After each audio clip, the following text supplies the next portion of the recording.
Mr. Wilson said he is amazed by the Omnibus Bill, which features Ireland's emergency laws that will be enacted if there is a no-deal Brexit. The proposed legislation, which is set to be fast-tracked through the Irish Parliament, has been drafted to support businesses impacted if Britain leaves the EU without an agreement in place. Mr. Wilson said there are two issues in the bill which contradicts everything EU negotiators have been telling the British government throughout Brexit negotiations. In order to comply with the single market rules and protect the integrity of the single market. I think that really does show that the EU negotiators have been taking the British negotiators for a ride, Sammy WilsonThe Brexiteer told Sky News. First of all, there is not one word about how they intend to deal with trade across the border. We have always said, of course, that there is no need for a hard border infrastructure, and it seems that even in the face of a no deal, the Irish government is not legislating for such a hard border, so it begs the question, how do they intend to monitor trade?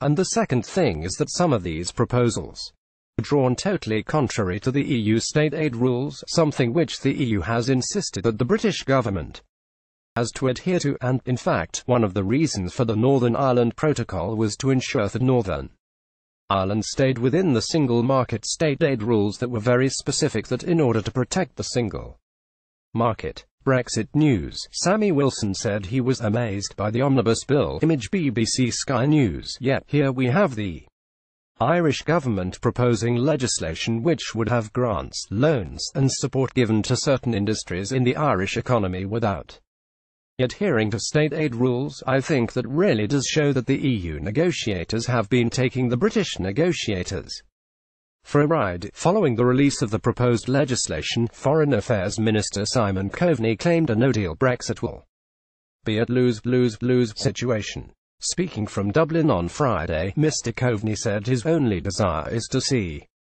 this legislation sit on the shelf. The Deputy Premier added, "Let me be very clear in saying a disorderly Brexit will be a lose-lose-lose for the UK, for the EU and for Ireland. We cannot offset all of the damage it will do, but we are doing everything we can through legislation, through preparation, through investment, through information and through support of the multiple sectors and the multiple numbers of people that will be impacted potentially by that worst case scenario." The legislation was released as the European Commission confirmed it was to loosen some state aid rules in order to allow Ireland to be ready for a no-deal Brexit. The change to state aid rules in Ireland's agriculture sector allows the Irish government to increase its funding to support farmers without needing the Commission's approval.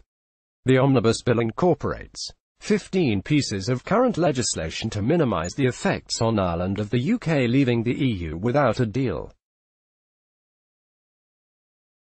Bus and train services, pensions payments, access to health services, studying arrangements between the UK and Ireland, taxation and financial services are among the areas Ireland wants protected. The bill will become law if Britain leaves the EU without a deal on March 29.